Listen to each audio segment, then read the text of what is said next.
ప్రభుత్వం ఇచ్చిన హామీలను నెరవేర్చడానికి ప్రయత్నాలు చేస్తుందని, అప్పుల ఊబి నుంచి బయటపడే మార్గం అన్వేషిస్తుందన్నారు సిపిఐ ఎమ్మెల్యే కూరంనేని సాంబశివరావు.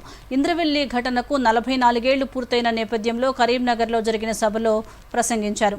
రాష్ట్రంలో ఆర్టీసీ, సింగరేణి, జెన్కో సంస్థలను ప్రైవేటు పరం కాకుండా చూడాలని ప్రభుత్వాన్ని కోరారు. ప్రభుత్వం వాళ్ళకి ఎర్ర తివాచి పరుస్తున్నట్టుగా మాకు అనుమానంగా ఉంది. దాన్ని ఎట్టి పరిస్థితుల్లోనూ మీరు అలా కాంగ్రెస్ పార్టీ చేయడానికి వీల్లేదు. దాన్ని ఎట్టి పరిస్థితుల్లో వ్యతిరేకిస్తాం, ఎదుర్కొంటాం.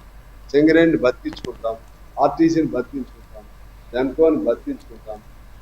మనకి కేంద్రం నుంచి రావాల్సిన నిధుల్లో మనం కట్టేది రూపాయి అయితే మొత్తంగా కలిపి 30 పైసలు మాత్రమే మనకి ఇస్తాము. అదేవిధంగా టోటల్గా రాష్ట్రాలకు ప్రత్యేక నిధి ఇస్తారు. ఆ ప్రత్యేక నిధిలో మనకి 2.4% మాత్రమే ఇస్తున్నారు 100లో.